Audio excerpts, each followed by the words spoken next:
ராஜா பார்த்தீங்கன்னா வந்து காலையில லேட்டா எந்திரிச்சிடுறாரு. எந்திரிச்சோன அவருக்கு செம்ம பதட்டம். ஐய்யயோ! மொத்த கல்லையும் தூக்கி அவ போட்டுருவாளே! அப்படின்னு சொல்லிட்டு அவரு வேக வேகமா போய் ரெடி ஆயிட்டு வந்தது அண்ட் எல்லாம் பெட்ஷீட் எல்லாம் பதறி அடிச்சுட்டு மடிச்சு வச்சது. அதெல்லாமே வந்து ரொம்ப நல்லா இருந்திருக்கும். ஆனா அந்த இடத்துல ஒரு பயங்கரமான ட்விஸ்ட் என்ன அப்படின்னு பார்த்தீங்கன்னா, ரூம்ல போய் பார்த்தீங்கன்னா, அவரோட சூட்கேஸ், ட்ரெஸ் எதுவுமே இருக்காது. எங்கடா போச்சு? ஒருவேளை மொத்தத்தையும் தூக்கி வெளில போட்டாளா? அப்படின்னு யோசிச்சுட்டே பக்கத்து ரூம்ல போய் பார்த்தா எல்லாத்தையுமே அங்க ஷிஃப்ட் பண்ணியிருப்பாங்க. அது மட்டும் இல்லாம அந்த வால்ல அவங்க 2 பேர் இருக்கிற மாரியான ஃபோட்டோவையுமே வந்து அவங்க போட்டிருப்பாங்க. இதெல்லாம் பார்த்தோனேயுமே அவருக்கு வந்து செம்ம ஹாப்பி ஆயிருது. அந்த இடத்துல நம்ம நீலா ஒரு என்ட்ரி ஒண்ணு குடுப்பாங்க பாருங்க. அதாவது அந்த கல்லு போட்டுட்டு இருப்பாங்க தெரியுமா? அந்த பவுல்ல வந்து அப்படியே ஃபிஷ் எல்லாம் போட்டு ஃபிஷ் டேங்க் மாரி அப்படியே தூக்கிட்டு வருவாங்க. அந்த சீன் அந்த டச் வந்து ரொம்ப நல்லா இருந்தது. அப்போ நம்ம ராஜா வந்து அத பார்த்துட்டு, "என்னாச்சு பவுல்ல கல்லு போடலையா?" அப்படின்னு கேட்டப்போ, "இல்ல, இல்ல இந்த பவுல் ரொம்ப பெருசா இருக்குது. இதுல கல்லு போட்டு எப்ப அது ஃபுல்லா நெறையறது? நான் சின்னதா ஒரு பவுல் வாங்கி வச்சுட்டேன்." அப்படின்ற மாரி அவங்க சொன்னது. ஸோ அந்த போர்ஷன் வந்து அவங்க 2 பேரும் சேர்ந்தாங்க அப்படிங்கிறது நல்லாருக்கும். அண்ட் நான் முன்னாடியே சொல்லியிருந்த மாரி, இவங்க வந்து சடனா அப்படியே மனசு மாறுன மாரி காட்டாம, ரொம்ப கிராஜுவலா அழகா காட்டிட்டே வந்து இப்ப அவங்க ஃபைனலா 2 பேரும் சேர்ந்துட்டாங்க அப்படின்னு காட்டுனது ரொம்பவே நல்லா இருந்துச்சு.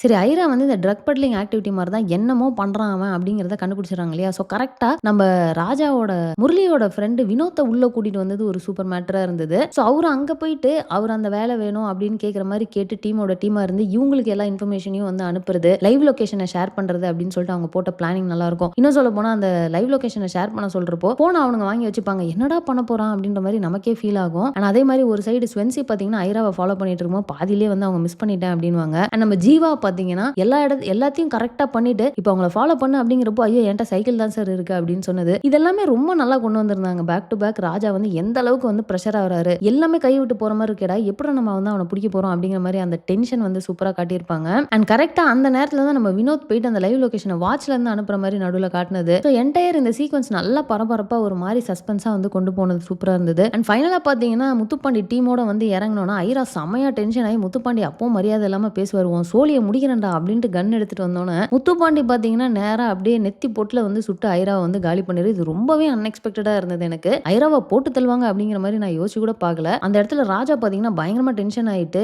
நம்ம கமிஷனர் முத்துப்பாண்டிய வந்து உன் சுயநலத்துக்காக உன்னோட விஷயம் வெளியே வந்துரும் அப்படிங்கிறதுக்காக நீ அவனை கொன்னுட்ட. அவன் இருந்திருந்தானா எல்லா இன்ஃபர்மேஷனையும் அவங்க கிட்ட இருந்து வாங்கி நம்ம பெரிய டீம் பெரிய நெட்வொர்க்கே புடிச்சிருக்கலாம் அப்படின்ற மாதிரி அவரு ஒரு பக்கம் டென்ஷன் ஆயிருவாரு. ஆனா என்ன பண்றது அவரு தான் இவரோட ஹையர் கமிஷனர் ஆச்சே. சோ அவர் என்ன பண்றாரு என்ன சொல்றாரோ அதை தானே செஞ்சாகணும். ஸோ வேற வழியில ராஜா முரளி அங்கிருந்து போயிடுறாங்க. அந்த இடத்துல தான் வந்து பாத்தீங்கன்னா நம்ம கமிஷனர்கிட்ட அவன் என்ன சார் உங்களை இப்படி பேசிட்டு போறான், உங்க நெத்திலேயே வந்து கன்னை வச்சுட்டு போறான், நீங்க பார்த்துட்டு சும்மா இருக்கீங்க அப்படின்னு கேட்டதுக்கு அவனுங்களுக்கு ஒரு முக்கியமான ஒரு அசைன்மெண்ட் ஒன்று வச்சிருக்கேன், அவனுங்க அதுலயே வந்து செத்துருவானுங்க, ஒரு வேலை இல்ல அப்படின்னா இதே நிலைமை தான் அவங்களுக்கு, அப்புறம் பாத்துக்கலாம் அப்படின்னு.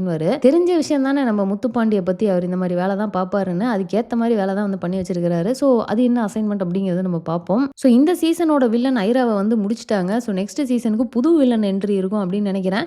அதுவும் இல்லாமல் ஐராவோட ஒய்ஃப் வேற இருக்காங்க இல்லையா? ஸோ அவங்கள ஆல்ரெடி வந்து ஒரு பயங்கரமான ஒரு ஆள் அப்படிங்கிறத வந்து லாஸ்ட் வீக்லேருந்தே நம்ம காட்டிட்டாங்க. ஸோ கண்டிப்பாக ரிவெஞ்ச் எடுக்கிறேன் அப்படின்னு சொல்லிட்டு அவங்க ஏதாவது ஒரு வேலை பண்ணுவாங்க சீசன் 2ல அப்படின்னு தான் நினைக்கிறேன். நீங்க என்ன நினைக்கிறீங்க அப்படிங்கிறத மறக்காம கமெண்ட்ல போட்டுருங்க. ஸோ அவ்வளோதாங்க, எபிசோட் 99ல நடந்த எல்லாத்தையுமே நம்ம ரிவ்யூ பண்ணிட்டோம். நெக்ஸ்ட் வீடியோவில் எபிசோட் 100ல என்ன நடந்துச்சு அப்படிங்கிறத போடுறேன். இந்த சீசனோட கடைசி எபிசோட், ஸோ மிஸ் பண்ணாம பாருங்க. இந்த வீடியோ பிடிச்சிருந்தா லைக் பண்ணுங்க, உங்க ஃப்ரெண்ட்ஸ் எல்லாருமே ஷேர் பண்ணுங்க, மறக்காம சேனலை சப்ஸ்கிரைப் பண்ணி என்ன சப்போர்ட் பண்ணுங்க. தேங்க்ஸ் ஃபார் வாட்சிங். Bye by.